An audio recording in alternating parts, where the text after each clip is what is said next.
post. Hello, everyone, and welcome back to the Man United Agenda. And it is action-packed tonight. And as always, we're joined by some fantastic people. So, guys, make sure you tune in, like, share, and subscribe because this will be a blockbuster show. So, thank you.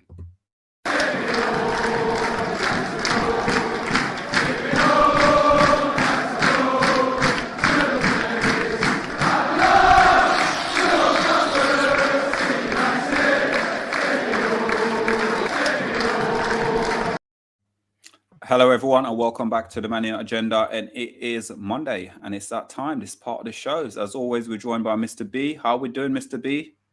Good, man. Feeling good, man. Yeah, always. You took my Ronaldo goal away as well. I ain't impressed with that, you know. I'm not saying nothing. I'm not saying a word. I knew it wasn't his goal. I just wanted verification before you jumped on suing on WhatsApp. So yeah, you can stick your suey, yeah. Sue, and always Omundi, sir. How are we doing? You good?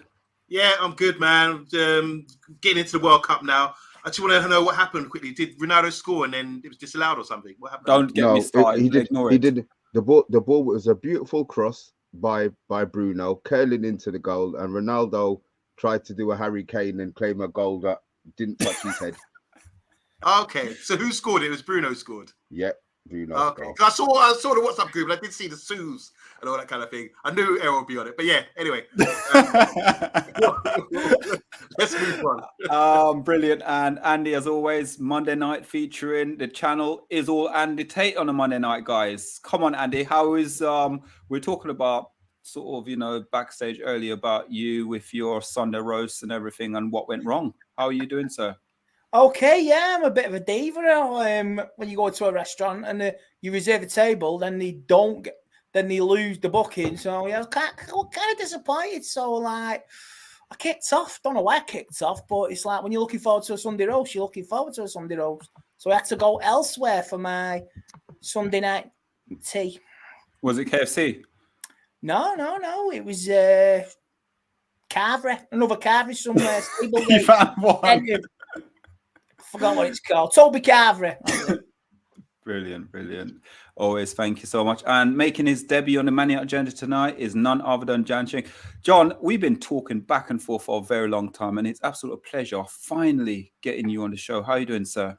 Hey, first of all, I just wanted to thank you all of you guys for letting me on the show. I mean, look, I think, regardless of how big or small the creator size might be, I think it's always great when any sort of creators get together, especially when it comes to chatting about Man United. And I've been trying to, link up with Solo and all you guys, try to figure out a time slot. But usually I work.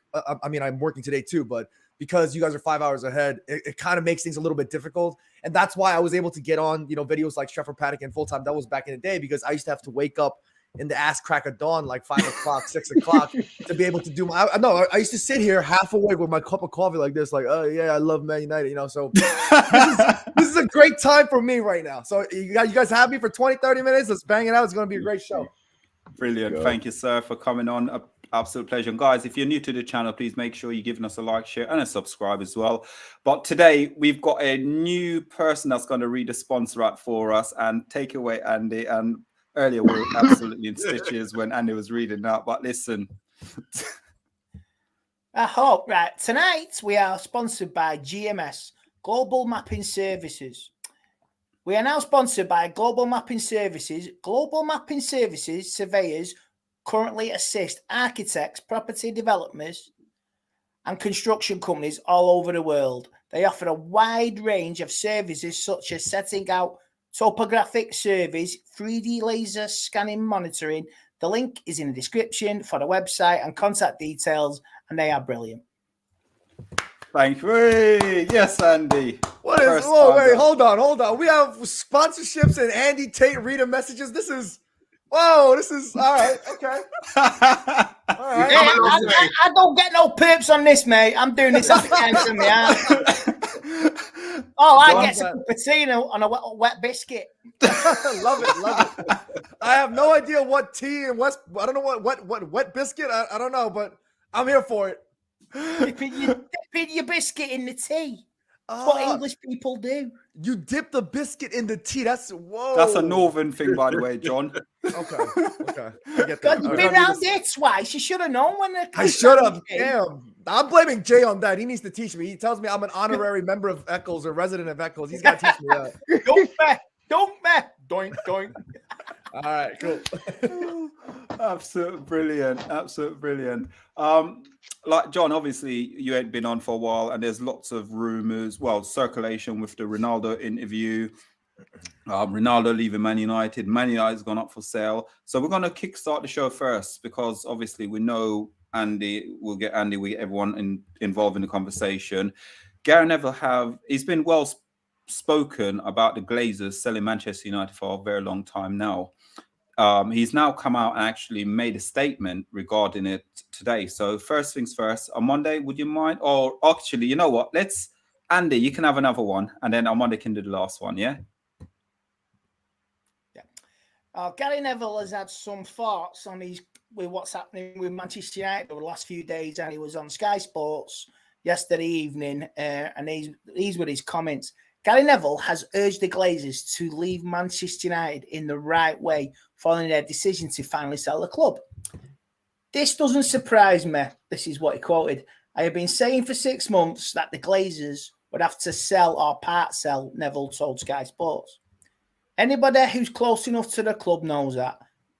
There is a need for liquidity and cash in the club.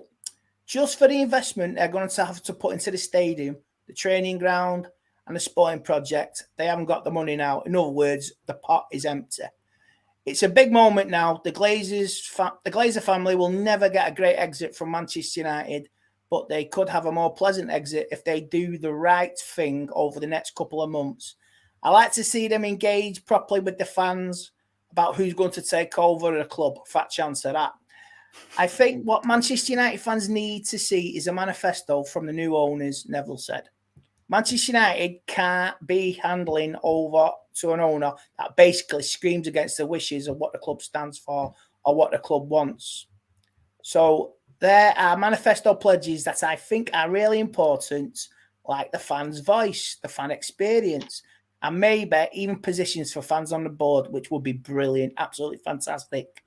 But the sporting projects needs to improve. What is it going to be? Are the new owners not going to take dividends, or are they going to make sure it is a debt-free football club as it was before they came in? And they're reinvested. Maybe there is a new stadium that needs to be built or a new training ground. So that's what Gary Neville said last night on Sky Sports. So take you what you will with that. John, Gary Neville, outspoken about this whole situation between Man United and the owners and the Glazers, they definitely have not put their own money into the club whatsoever. They've just been taking out the dividends and making more and more money out of Manchester United. The structure of Manchester United now is, it's quite bad.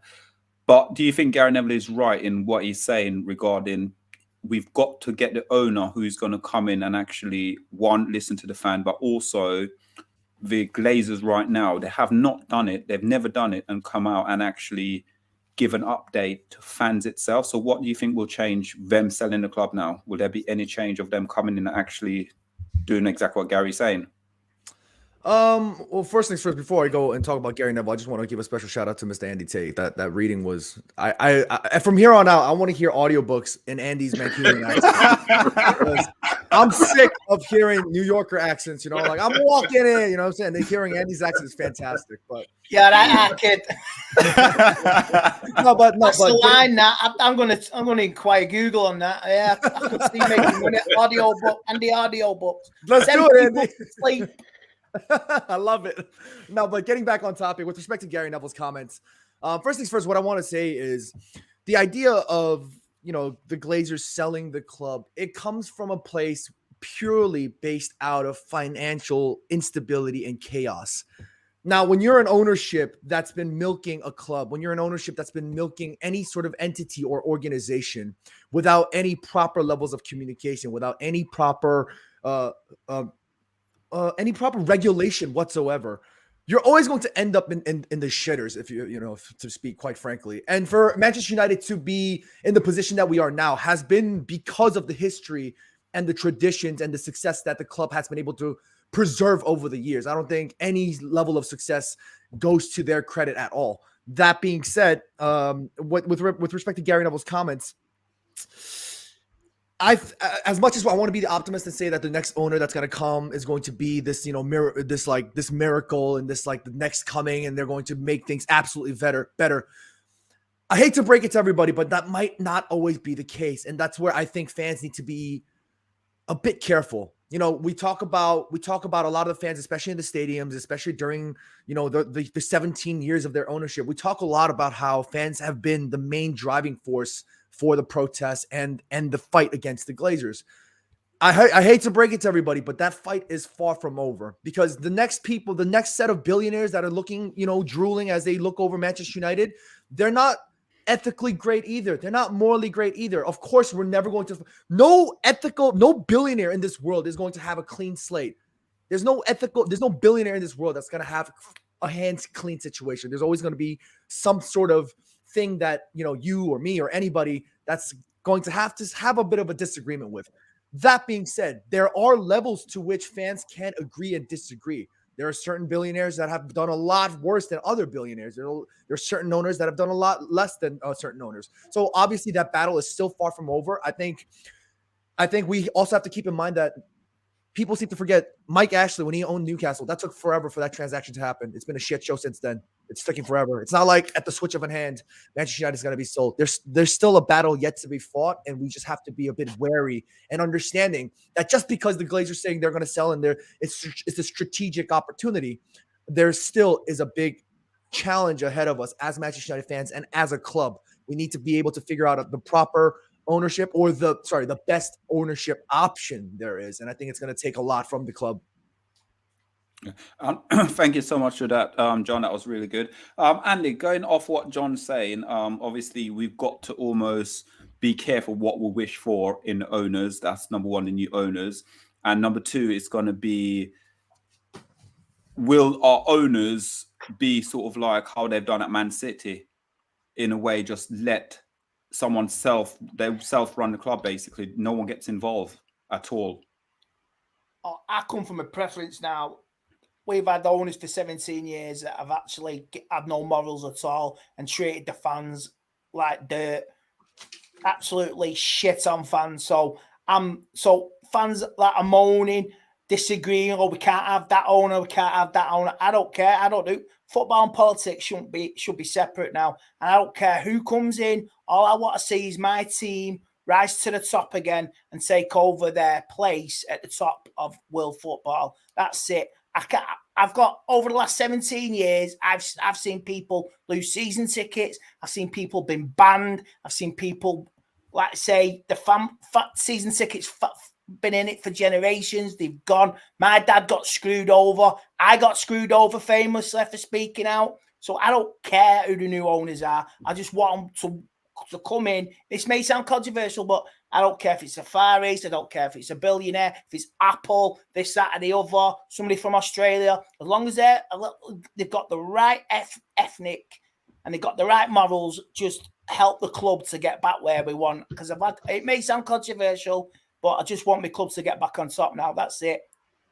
Yeah. John, you joined at the right time as well, because I think the Man United agenda is going to go into the piggy jar, the swear jar, where Mr. B been swearing so many shows. I'm going to raid it to buy Manchester United. I'm here for it. Yeah, so we're part of it. Omundi, obviously, again, great point from what John's saying. Andy's come up with some great point as well about don't really care who it is. For you, with Gary Neville and the balance what Gary Neville is talking about, the ethnic, having sort of like those bits and pieces, the morals and how the Glazers got to sort of leave Manchester United, can you see them actually doing this? Yeah. Well, first of all, you guys were talking about biscuits earlier. I got a job in a biscuit factory because I needed the dough. Anyway, yeah. Anyway, sorry. But going back to the point, I like what Gary Neville's saying. I think if now's the right time for everyone to voice their opinion. No point moaning for years about the Glazers and then rejoicing when they're gone, for only for someone else to come in and kick us up the backside, and boot us down again. We got to put our foot on their neck while we got a voice at the moment. So you got to have a manifesto. If you're going to vote someone in, you got to say, these are the things, these are demands. This is what we want from the club. First of all, you have to fix the ceiling. You have to fix the roof. You have to fix the, it's like a landlord, isn't it? You have to fix all these things around the club. Then you have to look at the brands as well, fix the area, because the area around Manchester United Football Club is not very nice. Do what Man City did. This is the standard we want. And we won't accept second best, because we are supposed to be the best football club in the land. And if you want to come in, like John was saying about billionaires licking their lips, it's not about that. You've got to come in and realise the Glazers, their reputation is down at the moment because of all the shit. Sorry, I'm swearing. I don't want to swear. All the £5, £5. £5 through for the last few years. Their reputation is on the ground. They're on their face right now, as in rep wise. Obviously, they've got loads more money, and it doesn't matter. Who saw the interview where a reporter got him come out of the car and he wouldn't say much? That's the first time he had the mic in his face, asked him some key questions, and he kind of walked off and didn't really say much. Just gave it the political spill. So I'm with Gary Neville. I do think we need to come with some sort of manifesto. Say, this is what the fans want. Are you going to deliver? When do we want it? Now. And make sure, there has to be some sort of fans as part of the board, and they have to be accountable for this. Because anyone coming in now has to be accountable to the fans. This is our opportunity to seize the day and actually say, we want the fans on board. We want to say, after a year, sit down and say, have you succeeded with what you promised us? Because a lot of the time, there's a gap between the board and all the owners with the fans, and the fans are the currency. We're the ones who watch the game. We're the ones who fund and dig in our own pockets to fund these great sporting events at Old Trafford. So I think we have to have more say, and this is the time to strike and get those things done. So I'm totally with the manifesto that Gary Neville suggested there, and I think we should really voice it. Channels like this and all the channels out there, start voicing it. All the Man United fans start petitioning, saying, what do we want? Let's make a list and let's do this formally so we can present something to these new owners to say, this is what we want, you better deliver. Right. Mr. V, I'm coming to you, but I do want to ask John as well in a minute. I need to get what Omundi is saying there. But John, just remind me, the question I'm going to ask you is going to be to do with, is it a case now where we do 50 plus 1? But before we go back with that, Mr. B, do you agree with the guys what Gary Neville is coming out with at the moment, or is it something that Gary Neville is just looking at getting more publicity for himself? Well, look, Gary Neville talks a lot. We know that. He does have a point. My situation is he wants the Glazers to leave the right way. The Glazers don't give a shit, bruv. They've made their money, and now they're gonna make even more money. They're gonna sell it to the highest bidder. They're not interested in the person wants to change the training ground. They're not worried about if they want to paint the front of the building red, more red, brighter red, every other week. They're not interested. All they're interested in is if Apple come and offer them the most money, they're going to sell it to Apple. If Jim Ratcliffe, it sounds like there's a lot of preference for, maybe not here, but there sounds like a lot of preference for throughout the fan base. If he comes in, he has to be bidding the right money. They don't give a shit. So Gary Neville talking about a manifesto, and the new owners have to, the new owners don't have to do anything, because they will come in, we will moan as a fan base, we will moan and we will kick off. But at the end of the day, if the Glazers are going to sell it, I don't think there's much we as a fan base can do to stop the Glazers selling it to whoever they want to sell it to, because at the end of the day, doing it, that's what we don't want. Yeah, but how can we as supporters stop it being the Glazers 2.0? Keep protesting. That's what I mean. Must keep protesting and keep the fans on the board, keep pushing the club and keep demonstrating. And we still, even if after they're gone, and these new owners that, like you say, they could remain silent, they could remain in the background, or they could come out and absolutely, try to do a PR spin on us and all that. And we won't be bought because, you say, more communication with the fans straight on the level. Every 3 months, bulletins telling us what's going on. Like not 3 times in 17 years. You know what I mean? Bulletins every month, or at least every 3 months. Because I think they should report to you, Andy, every 3 months. Andy, and say you send them up there to the offices, headquarters, and you can film them or whatever and ask them the key questions. Because you're the sort of guy that cares about the club, and you can I have a trapdoor with crocodiles in it? Like a Bond villain. Yeah. That's it. That's a good one. I was going to say that, innit? The Bond one where you sit there and just open up the thing. Boom. That's it. Drop in the water with all thing. But John, do you also think, as I said, about Man United and this whole thing with like how the German league does it with the 50+1 with the fan? I know with it, the fans don't really have a big say on it, like what Mr. B is talking about, because if a billionaire's come to buy Man United, who are us to, you know what I mean? Who are we as people? I know Andy said about the protesting and things like that, but we've been protesting for 17 years with the Glazers. Yeah, no, you know what? I think Mr. B had a fantastic point. And let's be real. Mr. B, his statement about us having a voice and us having a strength in terms of who the next ownership is, to an extent, he's right. To an extent, he's spot on. Unfortunately, as much crap as that is, it is the world that we live in. Football has become so commercialized. Football has become so driven by money that at the end of the day, the PR conversations, the communications between the fans and stuff. I'm not trying to sound like a negative Nancy here because I'm very much an optimist 99% of the time. But unfortunately, it is one of those things that's difficult to say that, you know, it actually has a voice. Now, if I were to provide and sort of like the devil's advocate and say the opposite end of the spectrum, one of the things that I know 1000% that the Glazers have learned over their ownership is that they cannot run Manchester United like they run an American franchise organization here in the States. They run the Tampa Bay Buccaneers. Buccaneers pre-Tom Brady has been nothing but a load of pure shite in this country. And that is with all respect to the Tampa Bay Buccaneers fans, but they run the franchising and the way that American sports, American teams are run is nothing compared to teams around the world, especially in Europe. They learned the hard way. Fans constantly protesting, Glazers out.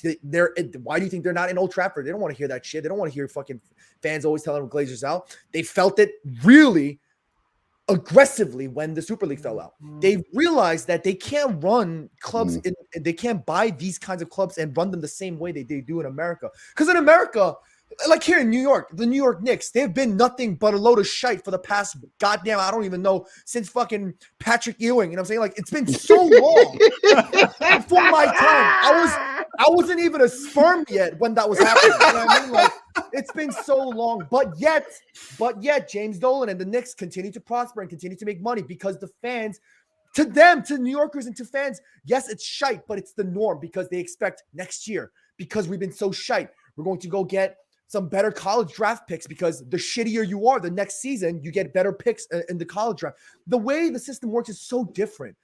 And I think the Glazers will have learned that. And I think a lot of new owners coming in, just to wrapping it all back to what Mr. B was saying, if I'm going to provide a devil's advocate perspective, it's that while the new billionaires, we might not have much of a say, I think what we've done in terms of the amount of effort that fans have put in against the Glazers, it's not going to go unchecked. These new billionaires are going to know that, okay, these fans, yes, you know, they might not have the same strength that we might think, but they do have a strength in some degree, and they're going to be wary of these things. If they can't make money like doing things like the Super League, if they can't make money doing these things, they're going to get fucked anyway financially later down the line. They have to come in. They have to fix, you know, like Omundi said, they have to fix the fucking roofs. They have to fix the toilets. They got to fix the doors. You know what I'm saying? Like, they got to do a lot of these things. So investments are going to be very key. They're not going to just come in and imagine and expect to turn profits in 2-3 years. This is going to be a 10, 20, 30-year project where this new billionaire ownership are going to have to look very far down the line.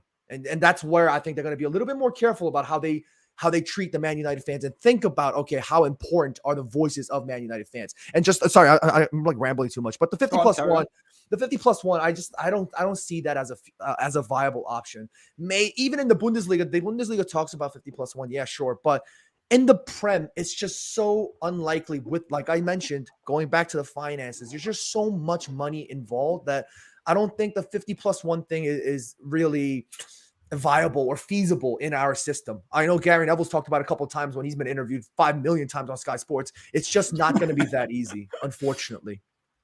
Yeah. And Andy, as what we're talking about, and John just said about the doors need fixing, we're just going to get some WD-40 spray in, and then that's it, really, isn't it? Old Trafford, the new owners coming in. But the Super League, gone, Andy. Yeah, I do, like you say, John was right. I do think any potential owners will have to tread very carefully because of the power what the fans did. They pushed us too far with the European Super League, and to get a game cancelled against Liverpool that got worldwide publicity, fans getting into the ground, adding enough people snap like that gets world attention. And believe me, any potential owners will have taken note of that. Yeah, Omundi, obviously we've been there. We've seen it, me, you, and Mr. B, and the way the fans behave. Our Man United fans, especially, sort of after a bad defeat. The new owners has to come in, and I know what John's saying, trying to play like the devil advocate. This could happen and that could happen, but he's right in what he's saying, because we could bring someone else in now. And what it could happen is it could ruin everything. If we look at Chelsea right now with the owners of Chelsea, as much as the owners are saying, well, we're giving the club to footballing people, if you look at the transfers, what Chelsea's done, they weren't the manager's choice. They were the owner's choice.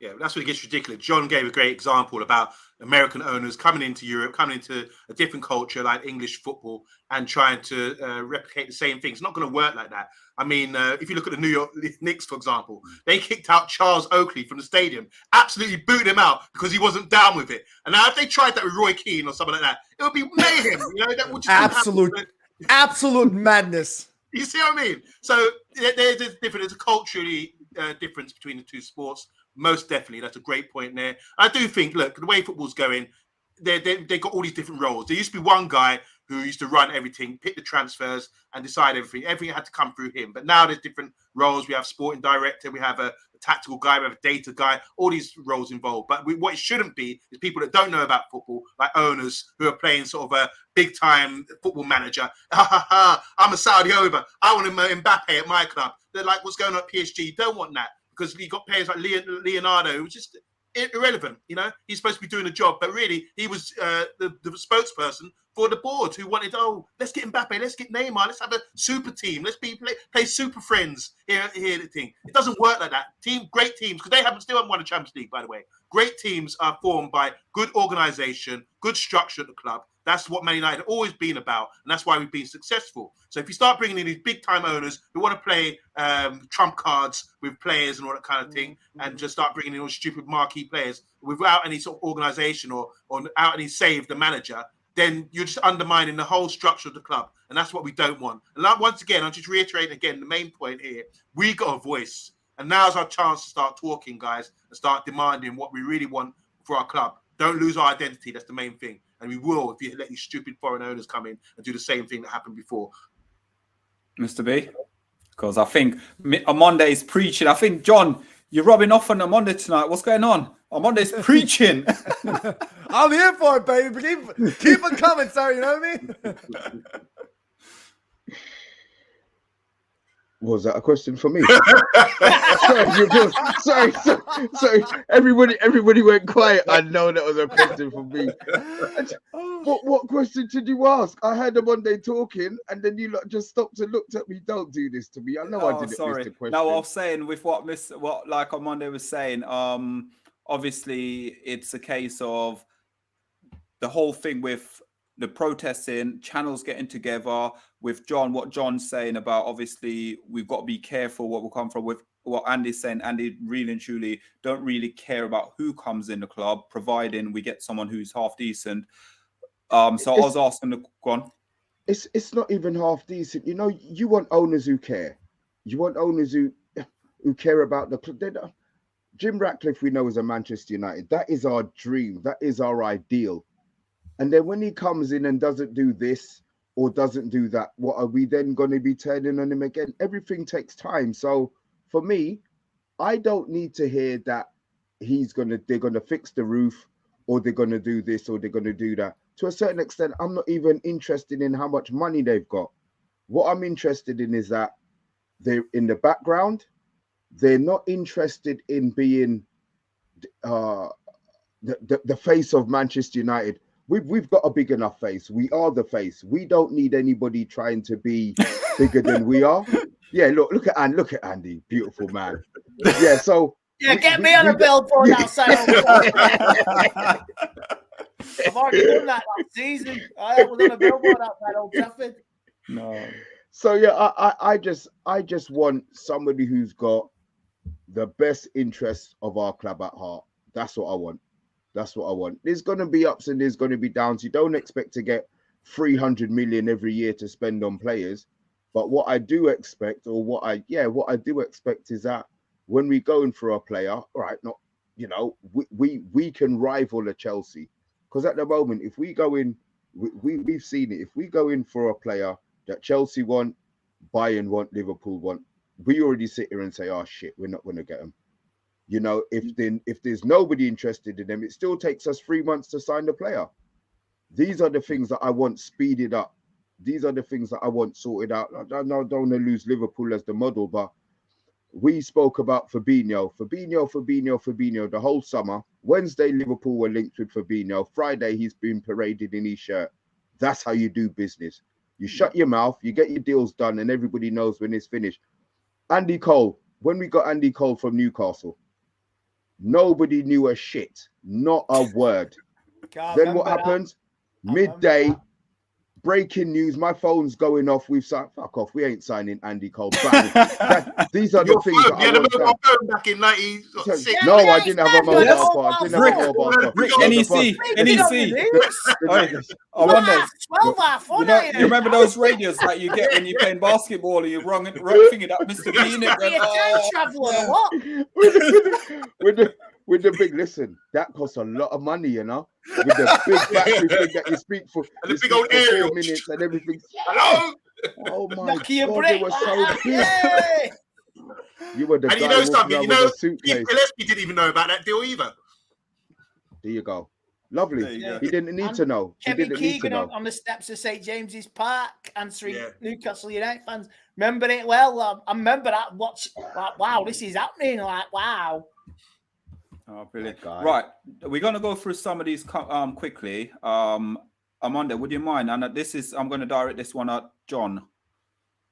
Oh, so Emma K, how you doing, Emma? She's saying getting Apple would be some sports washing bullshit. They also have humanitarian issues. You know, look, like I said before, I don't want to keep beating the dead horse here, but we know that no owner is going to be perfect. We know that no owner is going to be, you know, clean of their hands. You know, there's always something dirty that you can pick out from these billionaires. You don't just become a billionaire by being a fucking saint. You know what I mean? Like, and there's dirty ass. Some issues with his company with pollution issues. I heard that last week. There's always going to be something. There's always going to be something in this world. You know what I mean? Pick something up just to get some publicity. Yeah. Yes. For me, you know, and I don't want to get too, like I said, you know, I agree with Andy in many ways that, you know, sometimes, you know, you don't want politics and sports to be overriding each other and making things a bit difficult for people involved. But I do believe that there needs to be a certain element of boundaries that needs to be checked on both sides, whether it be talking about politics or not talking about politics. If there are people's lives at stake, if there are people's rights at stake, if there are certain fundamental things that we believe to be good and true in this world, if those things are challenged in the most vile way possible, of course, I think we still have our duty to try and voice our concerns and voice our opinions. I think that's very important. But I still also do agree with Andy's point in some ways that, you know, there are certain things that maybe we shouldn't or we should not. I focus a lot about my principles of life in balance. And I think we have to really try to strike that right balance. For me, more importantly than anything, I'm kind of with Mr. B, what he was saying before. I don't give a fuck, you know, I don't give a fuck about any other noise. I want y'all to focus on getting the shit done when it comes to Man United. I need them to focus up on the business. Don't hire us a bunch of funny bunnies. I don't want to hear none of this shit about a Chase ex-banker. I live in New York. I go down Wall Street every once in a while. I see those bankers. And here in New York, you call those people FI-DIE fuckboys. And what you mean by that is financial district fuckboys. They all wear the Patagonia vest. They all wear the cheap. We got a few words for them as well. My point is, bankers go bank, bakers go bake. You know what I'm saying? Chefs go cook. Let the proper people of football deal with the football business when it comes to Man United. That needs to be the focal point of any ownership going forward. And I think they need to. I think the next owner is going to know that. You know, I think, and that's a really low bar to set, especially given the fact that Glazers haven't thought about shit like that. But I think the next ownership will at least know that because of all the lessons that we've seen, all the battles that the fans have fought for Manchester United. That's all out in the spotlight. I think the next ownership is going to definitely, when they do their vetting process, when they do their auditing, when they check these things, I guarantee you, they must have seen 5,000 clips of Andy Tate screaming, director of football, all this good stuff about what Man United need to do the right way. They'll have heard it. I'm pretty sure they'll have heard it. You know what I mean? Definitely. I'm going to go with this one as well. This is for Andy, but also a quick one as well. I'm going to ask the question to John and Andy quickly. You guys can probably wrap it up in about 2 to 3 minutes. The rumor is also Ed Woodward is going to a possibility with the American, is it Apple? Could be Apple and also the Middle Eastern bid be involved in that as well. Wow. Zoe Media House. Lost for words. Yeah, lost for words. Zoe Media House has come out. Middle East has too many humanitarian issues to be associated with our name. Man United, we're not Newcastle. Newcastle that will sell their mothers for a trophy. Well, they do anything up in Newcastle, won't they? All about nail, everything. You know what I mean? You know what I mean? For the bear, they might sell the mother-in-law. I don't know. I don't know this. I don't know the beef here, so I'm not participating. This is banter, John. Okay, cool. This is all. A Newcastle fan would sell his mum to get some beer on a Friday night. Man. I'll laugh. All right. Banter, so I gotta laugh. I got you. That's Jay. Jay knows the score, so do these three fan jets above us. Yeah, we do know the score. We are going to quickly go through some of the comments quickly, guys. Just a couple of them on Monday because I know John and Andy's on time thing at the moment. Okay, for sure. So I'm going to go to this one from Big G. He's saying, to be fair, all of this is out of the fans' hands. We've got to just hope for the best, really. Too much money is involved for us to have a say. So we haven't got a voice as fans in all this sort of deal. Just an update here. Casemiro is playing well, and Bruno's obviously scoring goals for Portugal right now. Man United players. I want to say hi to Go. Paul said, our player at the World Cup so far is Lord Maguire. Clean sheets, top defending. I know you guys like that one.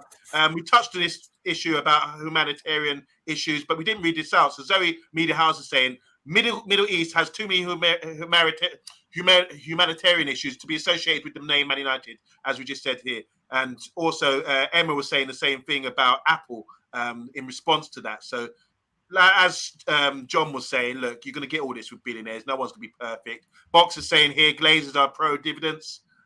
Big G, again, is saying Ratcliffe will lead a consortium of Middle Eastern money as well as his own. As John mentioned earlier, all the super rich will have humanitarian issues. That's how they got rich in the first place. So there you go. Yeah.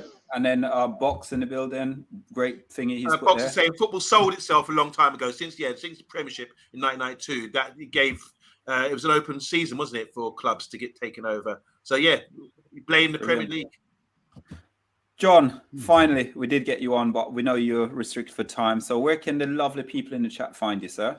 You guys can find me on Twitter chatting absolute utter nonsense at Mr. John Shen. Guys, thank you so much for having me. It's been a pleasure. I wish I could stay on for longer. It's just the time difference. Next time I'm in the UK, you guys can have me on here for as long as y'all want, because then I'll be in the same space in the planet. You know what I mean? Brilliant. Can I just thank you, man. Hold on, before you go. I want to recommend everyone go and check out John's watch-along for today's game, South Korea against Ghana. Absolute legendary stuff. I loved it. I've watched it about 6-7 times already. Brilliant stuff, man. Check him out. Thank you. Andy, you're the new face of Manchester United. Hey, Jim. I know you're from Failsworth. I'm just round the corner. I live in Clayton. So if you see this, Jim, give me a bell. So help my dad get his season ticket back. But yeah, I'll be messaging you, Jim, if you take over. But yeah, you can find me on the United Agenda, Stretford Paddock, and on Instagram. And I'm TikToking all the time. You know what I mean? Find me there. Absolutely. You know what I got to say though? I got to thank, as always, Andy, been absolutely brilliant. John, thank you so much for coming on. Hopefully we do get to see you back on again. And that was the quickest 39 minutes I've ever done on the show. It literally flew past. Yeah. And I've got to be careful with the time because these guys got other bits and pieces to do. But sorry, we couldn't read out all the comments as well, guys, in the chat today. There's quite a lot. But from us, we are going to be back. We might do 9 o'clock tomorrow because I think it looks like the chat's picking up at 9 o'clock after the game. England are definitely playing. It's not coming home, but we hope Gareth gets us somewhere in the semi-final or something like that. So, guys, from us, we'd love to say we'll see you tomorrow night at 9 o'clock. We won't be at 8:30, it'll be at 9 o'clock tomorrow. So, from us, Solo, Mr. B, Omundi, John, Andy, absolutely brilliant panel, lovely panels Thanks, tonight. guys. Thank you all, guys, for the contribution. Good night.